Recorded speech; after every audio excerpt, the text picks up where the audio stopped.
जय श्री कृष्ण। हम लोग सुन रहे हैं श्रीमद् भागवत महापुराण स्कंद 4 अध्याय 30 का चतुर्थ दिन और पुरंजन जो चरित्र है पुरंजन चरित्र का 26th डे।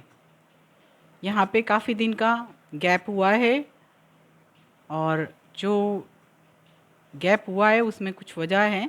अब मैं भगवान से प्रार्थना करती हूँ कि ये कंटिन्यूटी में चलता रहे और आप भी प्रार्थना करिए कि आपको हर दिन शिव पुराण, भागवत पुराण और भगवत गीता सुनने को मिले। चलिए, ओम श्री गणेशाय नमः, ओम एम सरस्वत्यै नमः, ओम श्री सद्गुरुदेवेभ्यो नमः, श्री कृष्ण शरणं मम, ओम विष्णवे नमः, ओम श्री लक्ष्मी नारायणाय नमः। हमने सुना था कि जो प्रचेता है वो बात कर रहे थे और शिव जी से बोले थे कि आपकी प्रसन्नता ही हमारा वरदान है और हमारे कर्म के अनुसार आपकी माया से मोहित होकर हम इधर उधर जो भटक रहे हैं वो वहाँ तक आप अपने शुद्ध ज्ञान और शुद्ध ज्ञान वाले प्रेमी भक्तों और उसका संग हमें मिले। इससे आगे अभी देखिए, यहाँ पे श्रीमद् भागवत में ज्ञान और कर्म से भी भक्ति ऊपर है, भक्ति परे है, ऊपर है।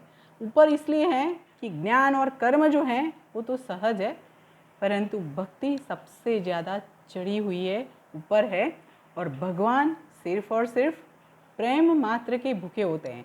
देखिए, यहाँ पे भक्ति यानी हम भगवान को जो प्रेम करते हैं ना, उसमें ही भक्ति भाव होता है और भक्ति भाव में ही प्रेम होता है। उसकी बात यहाँ पे बताइए। भक्ति में डूबे हुए भक्त का दर्शन करने के लिए भगवान हमेशा तरसते हैं। भगवान खुद भी हमारे जैसे भक्त हो तो तरसते हैं, परंतु वैसे भक्त आजकल के ज़माने में मिलते कहाँ हैं। तो यहाँ पे ऐसे भक्त बनने का हमको प्रयत्न करना है और ऐसी ही भक्ति करने का, ठीक है। तो यहाँ पे भक्ति में डूबे हुए भक्त के दर्शन करने के लिए भगवान भी तरसते हैं और प्रचेता कहते हैं, सभी प्रचेताओं जो हैं वो कहते हैं कि हे प्रभु, आपके भक्तों की पृथ्वी परिक्रमा से ही तीर्थों भी, जितने सारे तीर्थ हैं वो सभी तीर्थ पावन होते हैं।